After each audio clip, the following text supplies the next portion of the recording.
Hey, salut la gang!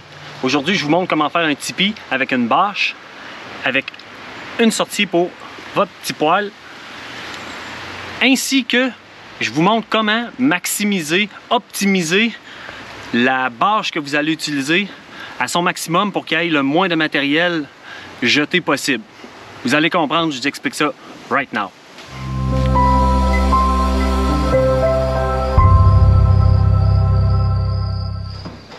Je vais vous montrer deux sortes de tipis, deux modèles différents dans le fond, un plus serré et un plus large, puis vous allez voir la différence de construction. Donc on va s'imaginer que ma feuille c'est ma bâche, je vais plier ma feuille en deux pour venir trouver mon centre. Une fois que je vais avoir trouvé mon centre, faire une petite marque. Ensuite, avec mon rapporteur d'angle, je vais venir prendre la longueur de ma feuille que je vais venir tracer mon angle.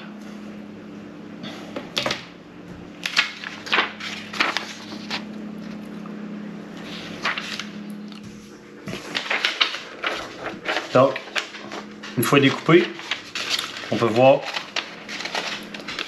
que ça va venir faire mon tipi. Je vais mettre un tape. Premier modèle de tipi. Deuxième modèle de tipi, même chose. On va venir trouver le centre. Cette fois-ci, on peut la plier en deux complètement. Ça va être plus facile, vous allez comprendre tantôt. Donc, mon centre qui était là, j'ai mon autre centre, l'autre centre l'autre bord. Cette fois-ci, je vais venir prendre ma largeur, ici. Au lieu de le tracer, par exemple, je vais venir en son centre faire une marque. Donc, si on peut voir, j'ai marqué en plein centre de ma feuille la distance de là. J'ai fait mon demi-rond là. Ce qui va devenir notre point de référence. Là, je garde la même mesure que j'avais ici, sauf que en plein centre de la ligne, à la croisée des chemins, je vais venir mettre mon centre. Puis c'est là que je vais venir tracer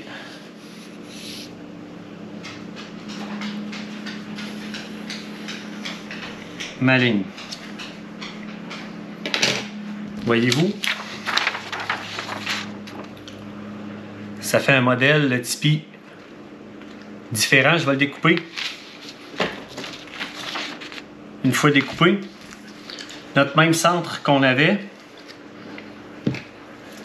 on va venir tracer une ligne du coin à notre centre, de l'autre coin à l'autre centre.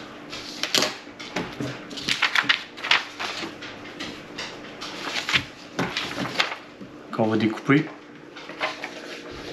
Donc, l'autre morceau découpé. La pointe que j'ai découpée, on va la conserver. Elle va nous servir plus tard, vous allez comprendre pourquoi. Donc, je vais la taper pour vous montrer un peu la différence. Donc, le premier tipi et le deuxième qu'on avait tantôt. On peut voir que il y en a un qui est plus haut que l'autre, une petite légère différence, sauf que si on regarde vraiment la circonférence, il y a vraiment une grosse différence. Je vais le tracer sur une feuille, vous allez voir.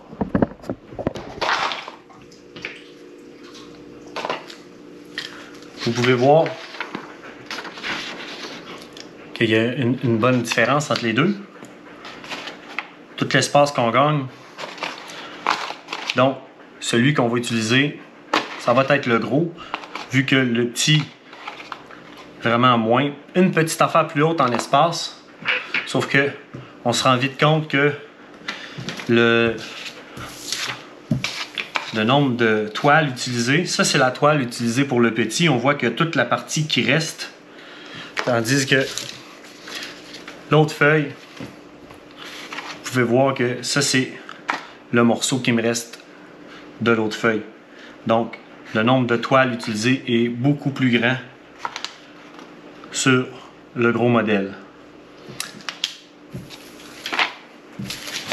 Et je vous ai dit, le morceau, le fameux morceau qu'on a gardé, on va venir l'utiliser pour venir sceller notre porte. Vous voyez là, la porte, si je le fais comme ça, mon tipi, ben, il va être... l'eau va rentrer dedans. Donc, le morceau que j'ai ici va venir à rajouter un morceau à ma porte. Je vais le taper, puis je le tape, puis je vous montre ça. Donc, au final, ça va nous faire un tipi avec une plus grande porte. Avec une toile pour venir fermer.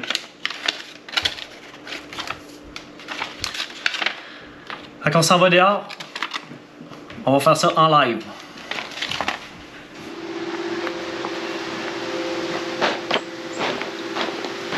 On peut voir que j'ai ma toile qui ressemble un peu à ma feuille de papier. J'ai mesuré mon centre, mon autre centre à l'avant, ma mesure, la demi-mesure que je suis venu réimplanter ici. J'ai attaché ma corde avec mon couteau. Bon, vous pouvez le tracer avec un crayon si vous voulez. Donc ça c'est ma mesure. Il va me rester à faire la découpe comme j'ai fait sur ma feuille de papier.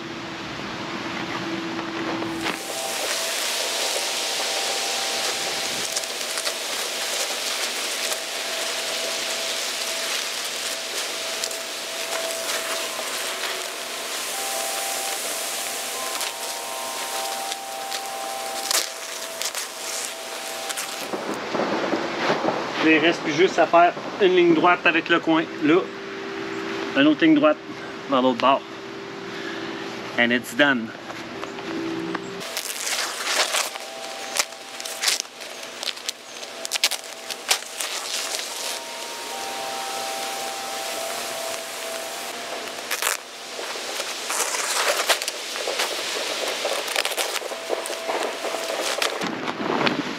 Puis notre fameux morceau qu'on va garder pour venir fermer notre porte étanche.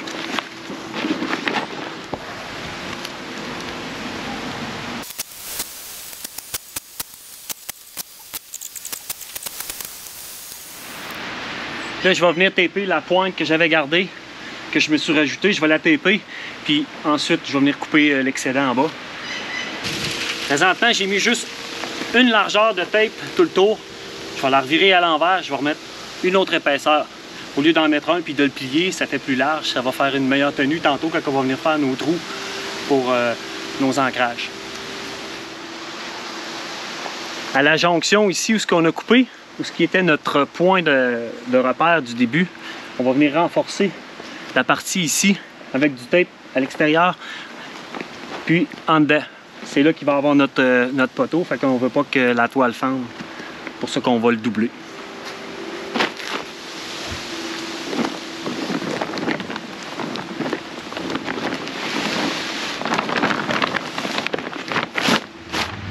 Une fois qu'on va avoir tapé toute notre tour au complet, des deux côtés, un rang de chaque côté, on va venir installer les ancrages. Moi je mets de la paracorde, un bout de paracorde à tous les trois pieds. C'est ce qui va être nos ancrages là, tout le tour de notre rond, à tous les trois pieds. Avant de mettre un ancrage, je remets un bout de tape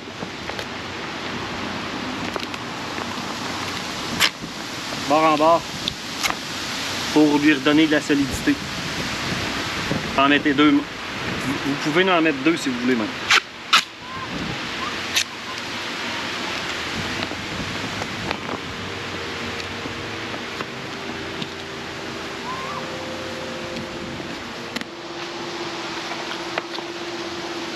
Le bout de paracorde plié, je l'ai passé en double. Je vous suggère de mettre des œillets en métal et ensuite d'insérer une corde à l'intérieur que de juste laisser les œillets, à moins que vous ameniez vos piquets avec vous. Mais en mettant un bout comme ça, on peut faire nos piquets sur place, puis pas avoir à traîner de piquets, puis faire des piquets de grosseur assez substantielle. Nous voilà enfin rendus au montage final. C'est assez simple, merci. Le but, ça va être de fermer notre rond qu'on a. Le premier bout avec l'autre bout, pas la rallonge qu'on a mis. Il va falloir fermer les deux bouts ensemble.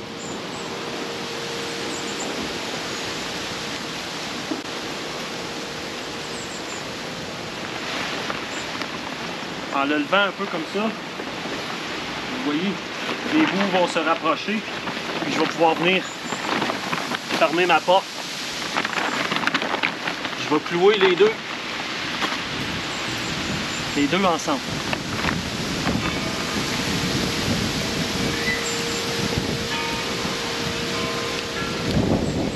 Ensuite, je vais faire le tour.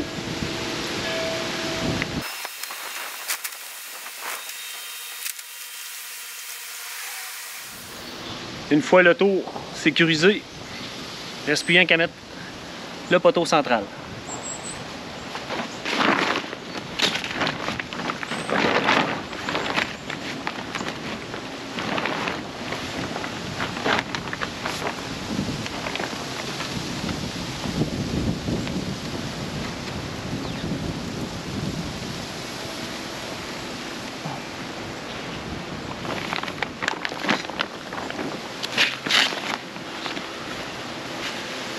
Puis, une fois le poteau central mis, après ça, on réajuste le contour.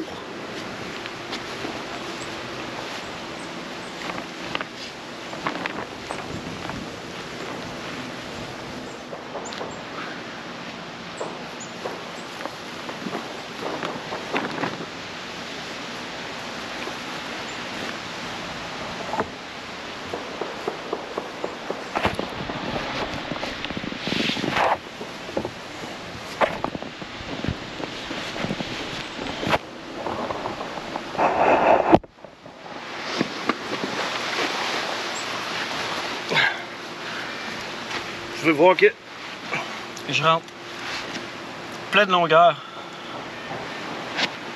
Puis à côté, il y a l'espace pour une autre personne aussi. Vous pouvez voir, je rentre aussi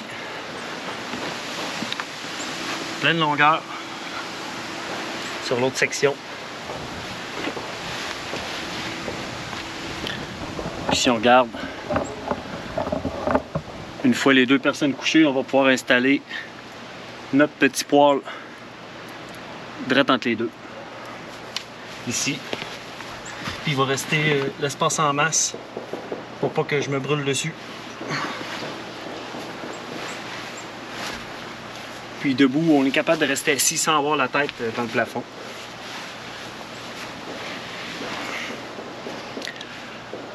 Maintenant, on va installer la sortie pour le foyer. Le secret de la cheminée, mesdames et messieurs, c'est vraiment simple. Une plaque à biscuits en silicone. Plaque à biscuits en silicone, regardez. Ça coûte presque rien. Cette semaine, au moment de la vidéo, bien sûr, 1,99 chez Canadian Tire, pour ceux qui sont au Canada. Plaque à biscuits en silicone, ça va au four. C'est ce qu'on va venir mettre direct là. Et on va percer le silicone de la grosseur de notre cheminée. That's it. Pas plus compliqué que ça. Je le fais, je vous le montre ça. Le trou de la cheminée est installé. Le tape, le duct tape sur le silicone, ça vaut pas de la merde. Ça tient pas, ça colle pas, c'est comme il reste tout le temps une substance fine qui fait que ça tient pas. Je vous suggère donc pour le mettre, ça va être de le coudre. C'est ce qui va être la meilleure chose, et ensuite de sceller là, avec un tape ou un produit scellant. Parce que je vous le dis, c'est ça, le tape, ça tient fuck all. Mais Comprenez le principe. Qu'on va le coudre puis ça va être correct. Deuxième chose, le trou, mettez-les pas trop proche du bord. Votre poêle sera pas... la cheminée, il va être collé dedans puis ça va brûler votre tour. Ça prend vraiment le foyer à l'intérieur. On regarde où est-ce qu'elle arrive la cheminée. Ensuite, on fait notre trou. Fait que, pour moins que 50$, on est capable de se faire un tipi. J'ai oublié de vous dire, la toile, c'est 12 par 16. 12 pieds par 16 pieds. À peu près une vingtaine de dollars. À peu près 15$, 2 roulettes de duct tape noir. Puis, une plaque à biscuits qui m'a coûté un autre gros 2$. Fait que, en tout, même pas 50$ pour un tipi qui est quand même assez résistant. Fait que, that's it, gang. À la prochaine. Ciao!